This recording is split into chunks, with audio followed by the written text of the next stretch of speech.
Hello guys, once again welcome back to our YouTube channel Jupiter classes.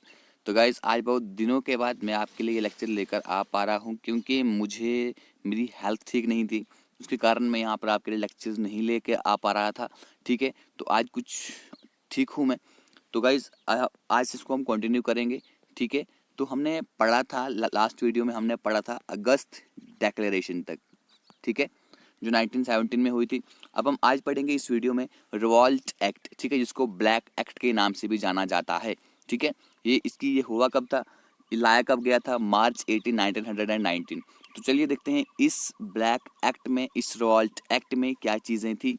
ठीक है, अभी यहाँ पे जब ये रिवॉल्ट एक्ट लाया गया, जब ये कानून यहाँ पर लाया गया, तो मतलब इसमें क्या थी, इसने जो गवर्नमेंट थी उस वक्त, ब्रिटिश गवर्नमेंट थी, उसको ऐसी मतलब ऐसी पावर उसको दी कि वो किसी को भी, अगर किसी पर भी उनको शक है तो वो उसको ट्रायल के बगैर 2 साल की मैक्सिमम उसको इम्प्रिजन कर सकते हैं, उसको जेल में डाल सकते हैं। ठीक है, मतलब कि इस ला से क्या हो गया, जो गवर्नमेंट थी, ठीक है, उसने जो हमारा हैबियस कॉर्पस का जो राइट होता है, ठीक है, जो आज हमारी रिट है ना, रिट जो है हमारी, ठीक है, रिट में हमारी हैबियस कार्पस भी आता है। ठीक है, let's have the body of, जिसका मतलब होता है। तो इसमें क्या हुआ कि इस लॉ ने जो हैबियस कार्पस का राइट था, ठीक है, उसको भी यहाँ पर सस्पेंड कर दिया। ठीक है, जो मतलब जो ब्रिटेन में उस वक्त सिविल लिबर्टीज की फाउंडेशन थी, यानी कि जो उस वक्त जो सिविल लोग थे वहाँ पे, उनकी जो लिबर्टी थी, उसकी फाउंडेशन क्या थी, उसकी बुनियाद एक ही थी कि उनके पास जो था हैबियस कॉर्पस का राइट हुआ, मतलब राइट हुआ करता था। ठीक है, इससे क्या हुआ, इस जितने भी सेक्शन थे उनमें क्या हुआ, उनमें एक बोलते हैं ना, जब कोई हमारे ऊपर दबाव डाले तो भाई हमें गुस्सा तो आएगा ही। ठीक है, तो मतलब कि जितने भी सेक्शन थे हमारी सोसाइटी के, चाहे वो गरीब थे, अमीर थे, लैंडलॉर्ड्स थे, ठीक है, या क्या बोलते हैं इनको, किसान थे। ठीक है, तो उन सब सेक्शन में क्या हो गया, एक गुस्से की लहर आ गई वहाँ पे। तो ये पहली कंट्री वाइड एजिटेशन जो है, जो गांधी के द्वारा की गई, और इससे हमारी नॉन कॉपरेशन जो मूवमेंट होती है उसकी बुनियाद शुरू हो जाती है। ठीक है, रिवॉल्ट एक्ट के बाद हमारी जो क्या है, नॉन कॉपरेशन मूवमेंट है, उसकी बुनियाद यहाँ पर बन जाती है। ठीक है, इसके बाद क्या होता है, इसके बाद होता है जलियनवाला बाग मैसेकर। ठीक है, इसमें क्या होता है, ये डेट याद रखिएगा, ये पहले भी एग्जाम में पूछी गई है, अप्रैल 13 1919। ठीक है, VLW का एक बार एग्जाम था, आई थिंक 2012 के 14 में। ठीक है, उस वक्त ये क्वेश्चन पूछा गया था, इसकी डेट पूछी गई थी। ठीक है, ये बहुत ही प्यारा टॉपिक रहता है किसका, जो आपके एग्जाम में क्या है, एग्जामिनर का। चलिए इसके बारे में जानते हैं। अब इसमें क्या हुआ, लोग क्या हुआ, एक मैं आपको बताता हूँ थोड़ी सी इसकी कहानी। एक बैसाखी का दिन था, लोग वहाँ पे जलियनवाला बाग था, वहाँ पे इकट्ठा हुए थे। ठीक है, तो वहाँ पे क्या हुआ, people were agitated over the arrest of, क्योंकि उनका एक डॉक्टर किचलू, ठीक है, और डॉक्टर सत्यापाल, इन दोनों को अरेस्ट किया गया था 10 अप्रैल 1919 को। तो उसके खिलाफ यहाँ पर लोग एजिटेशन कर रहे थे। अब लोग वहाँ पे एजिटेशन कर रहे थे, लोग वहाँ पे जुड़े हुए थे, तो उसके मतलब फिर वहाँ पर क्या हो गया, general Michael Francis O Dwyer, ठीक है, यहाँ पर ये इंसान वहाँ पर आ गया। ठीक है, ये मिलिट्री में था, तो यहाँ पर आ गया, तो इसने जितने भी वहाँ पे जलियनवाला बाग अमृतसर में, यानी कि बाग था वहाँ पे, जितने भी वहाँ पर लोग असेंबल हुए थे, जितने भी लोग इकट्ठा हुए थे, तो उनके ऊपर फायरिंग शुरू कर दी। इसका रिजल्ट क्या हुआ कि मतलब कि hundreds of man, women and children well killed and 1000 injured, यानी कि मतलब कि कुछ तादाद में, ठीक है, वहाँ पे लोग मारे गए, बच्चे मारे गए, औरतें मारी गई, और बहुत सारे हजारों की तादाद में लोग वहाँ पे जख्मी हो गए।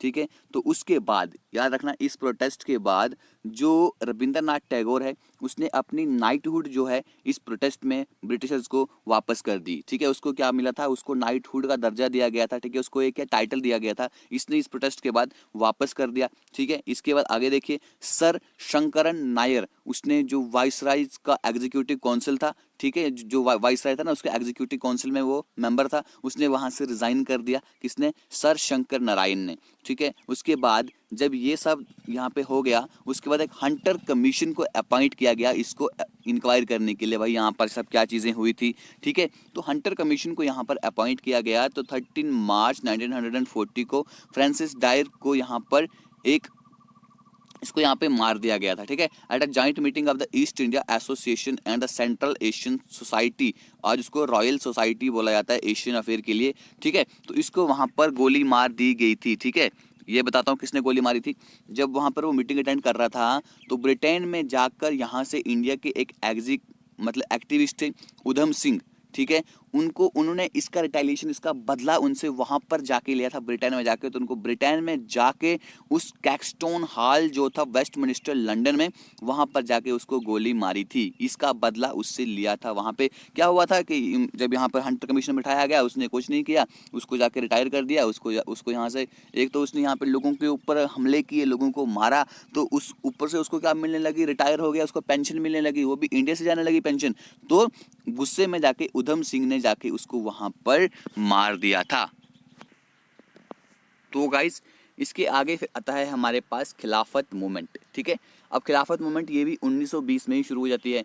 तो मुस्लिम्स जो है क्या हो जाते हैं, मतलब कि जैसे ही जो मुस्लिम्स को जहाँ पर टर्की में उनका एक खलीफा हुआ करता था, ठीक है, तो खलीफा के खिलाफ वहाँ पर कुछ जो ब्रिटिशर्स थे उनके उससे अच्छा ट्रीटमेंट वहाँ पे नहीं किया जा रहा था, ठीक है। इससे मुस्लिम्स भी इंडिया के एजिटेटेड हो गए, मतलब उनको भी गुस्सा आ गया, उन्होंने भी यहाँ पे एजिटेशन शुरू कर दिया, ठीक है।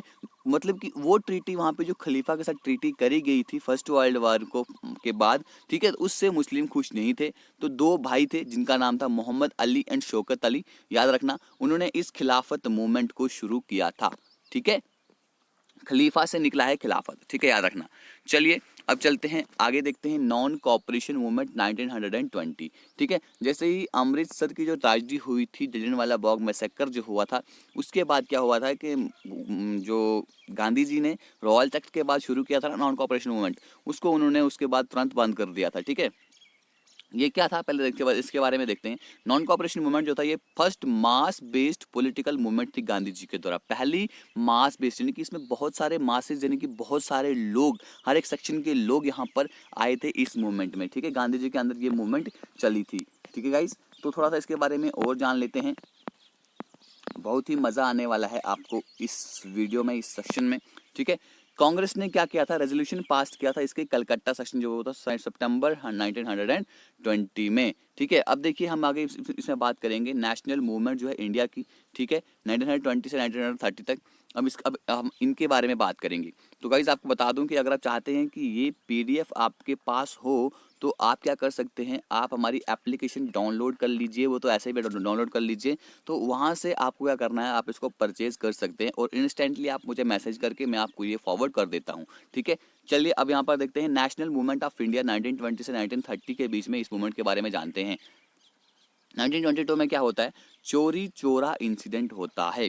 अब इसमें क्या होता है, अब देखिए क्या होता है कि चोरी चोरा एक गोरखपुर के जगह एक जगह है, ठीक है। वहाँ पे लोगों का मॉब जो है वो इकट्ठा, कहते हैं ना मॉब का चेहरा नहीं होता है, तो वहाँ पे सारा मॉब इकट्ठा हो जाता है, लोग इकट्ठे हो जाते हैं, तो उनका वहाँ पे पुलिस का तो उनकी झड़प हो जाती है, ठीक है। और वहाँ पे वो 22 पुलिस मैन को 5 फरवरी 1922 को वो जिंदा ही वहाँ पे, मतलब वो पुलिस स्टेशन को भी आग लगाते हैं और जिंदा ही उनको वहाँ पर फेंक देते हैं, उनको जिंदा ही वहाँ पर जला देते हैं। इससे क्या होता है, इससे हाँ, उसके बाद भी तो गांधी जी को गुस्सा आता है, जो वो अमृतसर की ट्रेजेडी होती है, लेकिन इसके बाद भी उसको गुस्सा आता है किसको, जो हमारे पास ये गांधी जी होते हैं। तो वो क्या करते हैं, इससे गांधी कंपेल हो जाते हैं और वो अपनी नॉन कॉपरेशन मूवमेंट को 12 फरवरी को, जब ये क्या होता है 5 फरवरी को ये चोरी चोरा इंसिडेंट होता है 1922 गोरखपुर में, ठीक है। उसके तुरंत 4-5 दिन बाद वो गांधी जी मजबूर हो जाते हैं कि वो अपनी नॉन कॉपरेशन मूवमेंट को क्या करते हैं, विड्रॉ कर देते हैं। नॉन कॉपरेशन के आपने किसी से कॉपरेट नहीं करना है, आपने उनके स्कूलों में नहीं जाना है, आपने कॉलेजेस में नहीं जाना है, आपने उनके कपड़े नहीं पहनने हैं, ठीक है। मतलब कि जो इंडिया में बनेगा आपने वही करना है, ठीक है। आपको उनसे कोई कॉपरेशन करना ही नहीं है, कोई तालमेल करना ही नहीं है, ठीक है। ऐसे भी होता है ना, जब आप किसी से यहाँ से बोलोगे नहीं, कुछ नहीं करोगे, तो वो मजबूर हो जाएगा आपकी बात मानने के लिए, ठीक है। चलिए आगे देखते हैं। इसके बाद गाइस जो इम्पोर्टेंट है हम वही यहाँ पर पढ़ते हैं, ठीक है। अब आगे हम देखेंगे यहाँ पे साइमन कमीशन के बारे में, ठीक है। तो साइमन कमीशन क्या था, ठीक है। साइमन कमीशन 1927 में ये जॉन साइमन के अंडर इसको कॉन्स्टिट्यूट किया गया था। किसके लिए, पॉलिटिकल सिचुएशन जो थी इंडिया में, ठीक है, उसको रिव्यू करने के लिए और यहाँ पे कुछ रिफॉर्म्स लाने के लिए और हमारी पार्लियामेंट्री डेमोक्रेसी को एक्सटेंड करने के लिए, उसकी एक्सटेंशन के लिए यहाँ पर साइमन कमीशन को लाया गया था। इंडियन लीडर जो थे उन्होंने इस कमीशन को यहाँ पे अपोज किया, ठीक है। क्यों अपोज किया? क्योंकि इसमें यहाँ पर हमारे पास कोई भी इंडियंस नहीं थे, ठीक है। यहाँ पे क्या हुआ था, एक यहाँ पर चला था, एक नारा चला था, साइमन्स गो बैक। क्या है? साइमन जैसे ये इंडिया में आया था, इसके खिलाफ यहाँ पर ब्लैक फ्लैग का मार्च किया गया था और कहा गया था साइमन्स गो बैक। एक क्वेश्चन पूछा जाता है कि साइमन गो बैक का नारा किसने दिया था, मतलब ये शुरू किसने किया था? आपको याद रखना है, यूसुफ मेहरली, ठीक है, MEHERLEY, ठीक है। ये नाम आपको याद रखना है कि साइमन्स गो बैक का नारा सबसे पहले किसने दिया था? यूसुफ मेहरली ने दिया था। क्यों? क्योंकि उन्होंने एक वहाँ पर क्या बनाया था, एक कमीशन बनाया था, उन्होंने एक कमेटी यहाँ पर बनाई थी, तो जिसमें इंडियंस का कोई भी नाम नहीं था, इसलिए इंडियंस जो है इसके खिलाफ हो गए थे, ठीक है।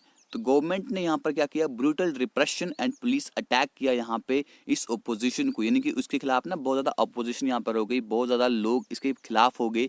तो गवर्नमेंट ने क्या किया, उन्होंने ब्रूटल रिप्रेशन, लोगों को दबाने की कोशिश की और पुलिस के अटैक किए, ठीक है, इस ओपोजिशन को तोड़ने के लिए। लाहौर में क्या हुआ, लाला लाजपत राय को बुरी तरीके से पीटा गया, ठीक है, उसके लाठी चार्ज में, जिससे मतलब उसको बहुत ज़्यादा इंजरीज हुई। मतलब 30 अक्टूबर 1928 को उनको बहुत ज़्यादा पिटाई की गई थी, ठीक है, जिसके कारण उनकी बाद में मृत्यु भी हो गई थी। अब इसके बाद हम बात करेंगे लाहौर सेक्शन के बारे में, ठीक है। लाहौर सेक्शन कब होता है? 1929 में, ठीक है।